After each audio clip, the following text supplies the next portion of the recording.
Hi, I'm Dr. Charlene Walters, author, business and branding mentor, trainer, as well as your host for Launch, a business talk show for anyone who wants to launch their business, their career, or their life.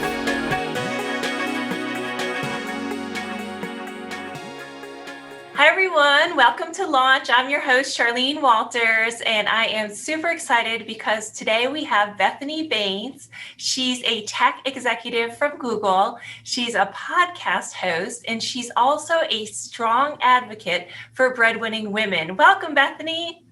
Thank you so much. I'm so excited to be here with you. Yes, it's going to be so much fun. I am a breadwinning woman. Yes, say it loud and proud. So you've had a really interesting career and background. Tell us a little bit about it. Sure. So as you mentioned, I have been in the tech world for the majority of my career, my professional career. And I've been at Google for over 17 years now in a variety of different roles, but always tied to the business side. So I'm not an engineer, but I have worked across advertisers, across third-party partners, mostly associated with ad tech, some product development, business development, and now currently lead a team of analysts in a data and analytics role. So kind of jumped around every few years into a different part of our business. And I guess that's the benefit of having been at a company for as long as I have. I've certainly seen it from a bunch of different angles. It is certainly cool to stay with the company and to take on those different roles and to have that experience. And I think it's also really amazing that you are such a strong advocate for women who are breadwinners everywhere out there. Can you tell us a little bit about that and why it's important to you? Absolutely. Women as breadwinners is not a topic that gets a lot of airplay. We're starting to see it come up more and more, which is just so heartwarming to me. But I think, now in our nation, 41% of households with children under the age of 18 are financially led by women. And I think that number is actually higher because we've actually found the New York Times did an analysis that compared census data to tax returns and found that in a lot of couples where women out-earn their male partners, both parties were lying about it. So I think that number is a little bit underreported, but the fact of the matter is if not half, almost half of our nation's households, women are the primary or sole earners for themselves or for their families. But I have been the primary breadwinner for my family for about 13 years and the sole breadwinner for about the past 9 years. And I really didn't feel like I had the language, I had the community, I had the resources, or even really a roadmap for what this aspect of my life as a professional woman was going to be. And so I've kind of made it my mission to create that space that I wish I had had when I embarked on this journey so that I didn't feel so alone in navigating all of these things that were going to bubble up for me over the years. And it's so important because, as you said, there are so many women in that same position, myself included. I've been the sole breadwinner for my family for the past 10 years. So a lot on our plates, and things haven't really changed for women in terms of their salary and making that adjustment in comparison to men. You've also started a community for women like you and I. Can you tell us some about that too? Yeah, so this is, I started a community at Google. So we have lots of subgroups within the company called employee resource groups. And I started a community for breadwinning women. And it just started as a little email alias for some of my friends and, women that I knew that were in a similar position. And it's grown in 2 years. We have over 3,000 members globally. And I think what I've learned most from this community, I'm learning from this community literally every single day.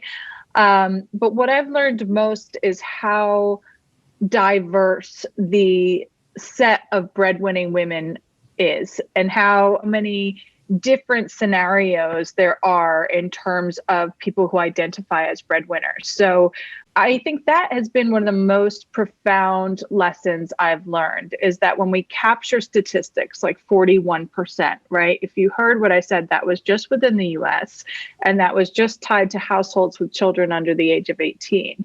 The complexities of a female breadwinner certainly expand beyond those of us that are here in the United States, and certainly beyond those of us that are mothers. And so I think there's a much, much broader conversation to be had in this space. There absolutely is. And as you said, it applies to so many different women across the board. And it's important for all organizations now to kind of take note and help make those changes. And I am so excited and happy that you are part of that change. Speaking of your time at Google and all you've done, you've held a variety of positions. What has been your favorite position and why? Ooh, tough question. I mean, I can certainly say leading the community that I lead is the most fulfilling thing I've done in my professional career. I think I get so much joy from it, and feel such a profound sense of responsibility, to the point that when things don't go right, say programming goes awry or sideways, like I will lose sleep over it, and it will be a very difficult thing for me to surmount. And I think when you have that meaning tied to what you're doing, that's when you find your sweet spot. That's when it's not work, right? But I would say, you know, there's different things throughout my career that I've anchored on in terms of kind of my favorite pieces. And so one piece of work that I really, you know, I guess the type of work that I really enjoyed doing was when I was doing business development. There's something about deal making that is, I mean, I compare it to two games. So one is Jenga, right? Because you're always looking for which piece in the tower will move, and you know something will move. You just have to poke it around enough to figure out which piece of it will move. But then it is like this puzzle where you start from scratch with nothing. You're trying to create a vision. You're trying to get buy-in from all the different folks of what this could actually be. Then you have to get down to the brass tacks of putting the pieces into place, right? You're finding your corners, you're finding your edges, and then you're filling in all the details and thinking of all the things that could go wrong and how we protect each party for that. And sometimes it goes sideways, and sometimes you think it's not going to get done. And then, you know, you get to this point where you're like, I don't even want this to get done anymore. And then it gets done. It's just such this feeling of accomplishment, and there's this real high to it, but there's these mini wins all the way through. And that really surprised me, because I did not do deal work prior to 2009 when I came into that role. And that was a totally greenfield space for me, and a totally new space to learn a new skill. And I think that strategic, kind of long-term type of work made me a totally different professional. It's so cool to hear you say that, because so often in our career we're doing so many different things and we're not able to see how beautifully all these pieces are coming together to push us to where we're ultimately meant to be in the end. And speaking of your wonderful, fabulous career, as a woman in tech, have you ever found it difficult to navigate or felt isolated or alone, out of place in a field that's dominated by men? Yeah, totally. And I totally, just what you just shared about, sometimes you take these steps in your career and you're like, what am I doing? Where is this going? And it's like anything in life. In hindsight, you're like, okay, that's why the universe was taking me this. So like a lot of my moves weren't necessarily so intentional, but when I reflect on them now, I can see the story building more. But in terms of being a woman in tech, I mean, we've all read the stories. We all, know that there are certainly some very isolating and heartbreaking scenarios and moments and instances that shouldn't happen in any industry by any means, but certainly tech is under a different magnifying glass at this stage in our society. And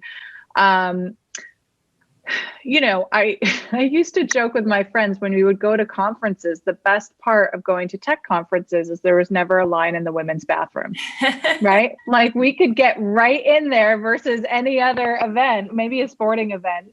But it is hard. And it can feel a little isolating. But I think what I see happening in tech, that we really weren't talking about 17 years ago, is just more awareness about inclusion and about values and about, different voices, different perspectives, different experiences. And so while I think it continues to be a male dominated industry and we have a lot of work to do there, I think the majority of folks in those, now they're virtual rooms, but in those rooms are really on that journey. They really want to find the path forward. They really want to engage in the difficult conversations. And they really want to do what's right, frankly, for the business and for humanity. And so I do have that sense of hope and that sense of optimism that we're all on a journey to a better place. But in those ways, yes, like sometimes you have to be the person that's going to initiate that uncomfortable conversation or show up in that uncomfortable meeting and say, hey, what the heck? I'm the only woman here. Did you guys think about this? No, you didn't, because you didn't ask a woman, and if you can be that voice, and I think, having been at the company I'm at for as long as I have and have the relationships I have, I'm able to be that voice. I have confidence there that I probably didn't have 10 years ago in my career. But I do see a big cultural shift in the discussions around inclusion. And I think that's what we need to do in every industry and space. Definitely, I agree. And I think that the technology industry is a lot further along and in moving that direction than some others, which may be lagging.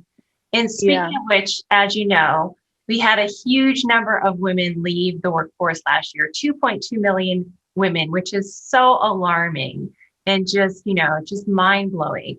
What do you think organizations can do to help correct that and to help attract more talent, with female talent, back to their labor pool?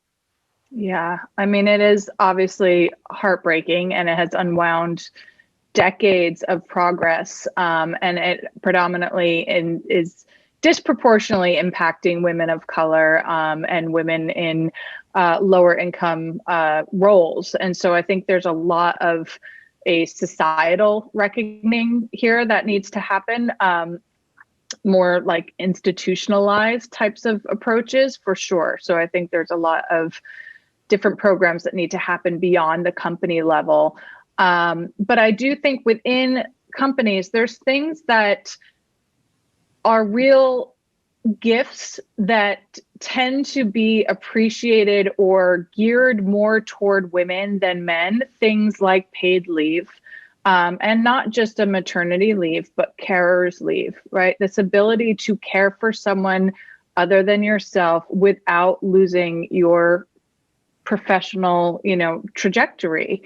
And so that is women predominantly care for aging family members and, the ability to have those types of programs and not just have them so you check the box, have them and showcase people utilizing them, encourage their use, make sure the leaders are using them.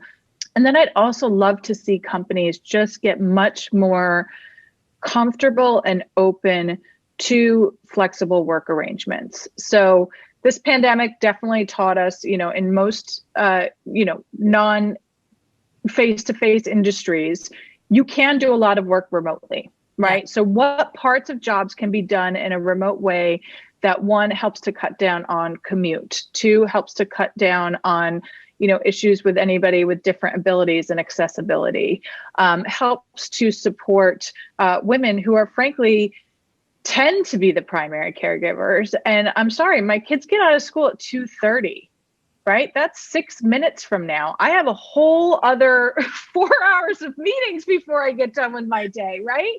So, these things just don't align, they don't work. But if you leave it to me to figure out my day and figure out my schedule, I guarantee you I'm going to get my work done. I'm going to be present for my family when I can be, when I want to be. I'm going to be squeezing in my exercise and taking better care of my health. And ultimately, you're going to get better output from me. So I think if we shed these kind of archaic ideas of the workplace that was built for men by men who probably had a stay-at-home partner.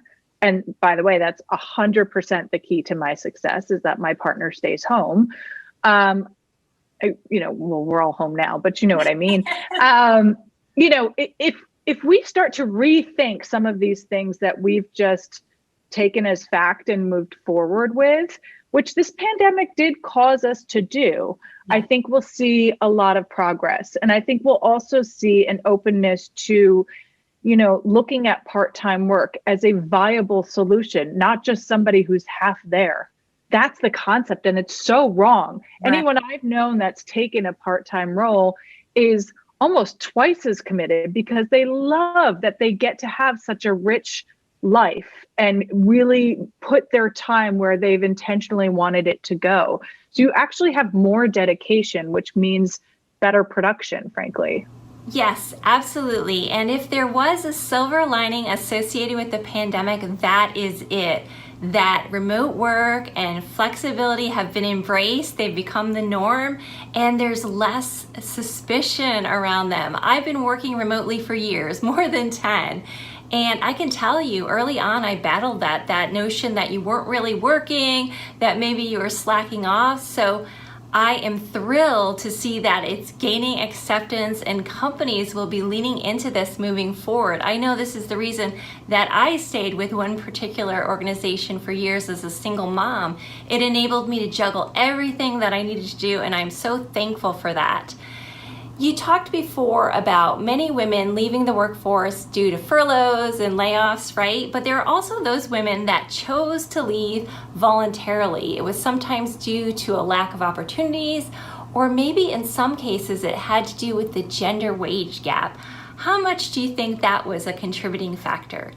Yeah, I think the gender wage gap. So let me just quickly, before we get to the wage gap, because I could literally talk about that one for hours, but the idea of women leaving the workforce when there's an option to do so, right? So aside from furlough or layoffs, when there's a choice there, I think is very much one, societal norms taking hold.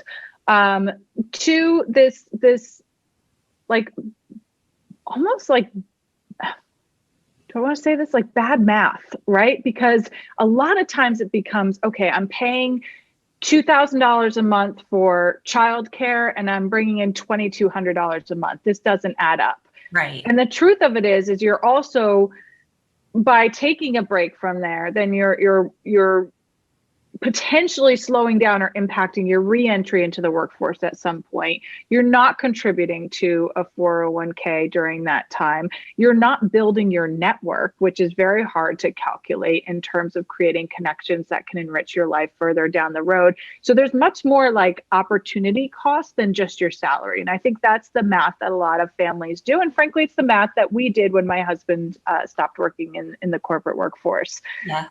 So I'm not faulting anybody for doing it. I did it myself. I'm just saying I've learned more since then.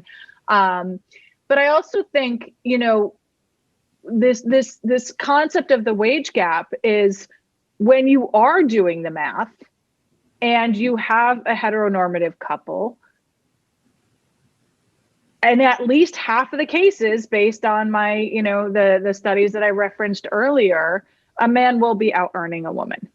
And it is also much more socially acceptable for the woman to step back, right? So there's no questions asked. It's a sacrifice that she made. It's the gender roles and the assigned responsibilities are easily understood and addressed. It's a much different conversation when it's in the inverse. But when we make that path so easy for women, I can see it as a totally valid choice. And so I think with the pandemic, and all of a sudden you've got homeschool. All of a sudden you've got, if your husband is working in the home, you've got him home all day. You've got all these things that you're juggling on top of it. Like at some point, something's got to give. Yes. And so if you're in that position, the path is that clear, it becomes a societal no-brainer, then it makes sense, and I'm a huge proponent that everyone just has to do what works for them. I have friends who are stay-at-home moms and love it. I have friends who are stay-at-home moms and wish they didn't leave the workforce. I have friends who are working and hate their jobs. I have friends who couldn't imagine being a stay-at-home mom and love their careers, right? Like it really is so personal to your experience, your family setup, what you find as your values as a family. Yeah. But I do think the wage gap, because you can't get around it. Money is required to live. And at some point you're looking at the checks and balances, and when something's got to give, it's probably going to be the lower earner. Right. Absolutely. And it's a big deal. I've myself done that same math where I was starting to travel a lot, and that would require having me bring somebody in to watch my children full time. And at some point, I'm actually losing money here. So we have to have a conversation about that. And it's important that we are starting to have those conversations, and there is more awareness now. And the work you're doing is obviously great for that. So for the women watching that may be without a position right now that hope to get back in once we emerge from the pandemic finally, what's some advice you would give them? I know you're really involved with attracting talent and hiring and sort of developing them as they move along. What advice would you give women, or men too, that find themselves without positions right now, so that they can stand out when they're going back to these organizations and trying to get those positions? Yeah, I think first and foremost, if you're in a privileged enough position to align your job search with companies that are meaningful to you, right? Maybe it's a brand affinity that you have. Maybe they're doing, work on climate change that you're really inspired by. Maybe they have a wonderful board of directors whom you admire. If you can find something tied back to that passion, that will come through in every engagement you have with that company, right? And I see it at Google. Sometimes people are like, well, it's Google, I just want to work there. And I'm like, awesome, but why, right? But why, Let's right? really understand the why. So I would say if you are in a less frantic position and able to kind of take a step back, and almost like the same way we're looking at this socially, where, we are able to re-enter the social world with such intention now after this pandemic. And I would encourage you to almost think about your career in that way, because many times you get in the cycle, you get in the hamster wheel, and the weeks fly by and the years fly by, and then you step back, you're like, what just happened? So while I'm not diminishing the stress of not having an income right now by any means, I'm talking if you have the privilege of thinking about things in that intentional way, tying back to your values would be really incredible and such a great way to showcase your passion during the process. And then I think just having the understanding that there are a flurry of applicants for any of the new job openings that are out there, because obviously there's so many people that are out of work. But every single person has a story, and every single person has experience that is so unique to them, no matter where you're at in your career. I have people talk to me about mentorship, and they're like, well, I'm so junior, I can't really mentor. I'm like, of course you can. Yeah. You have so much experience in your life that no one else has. So what is that thing that you're so experienced in? Or what is that thing that you have connections, or you have a network, or this industry, or this region, and really begin to think about what the story is that you want to tell about yourself. So I would say those are kind of the three things. Find your passion, know exactly what you're worth, and then what is your story? What is your unique value prop that no one else could have? That's really excellent advice and good tips for those who are looking for positions now. And here are also some additional resources that can help you out with your job search if you need them.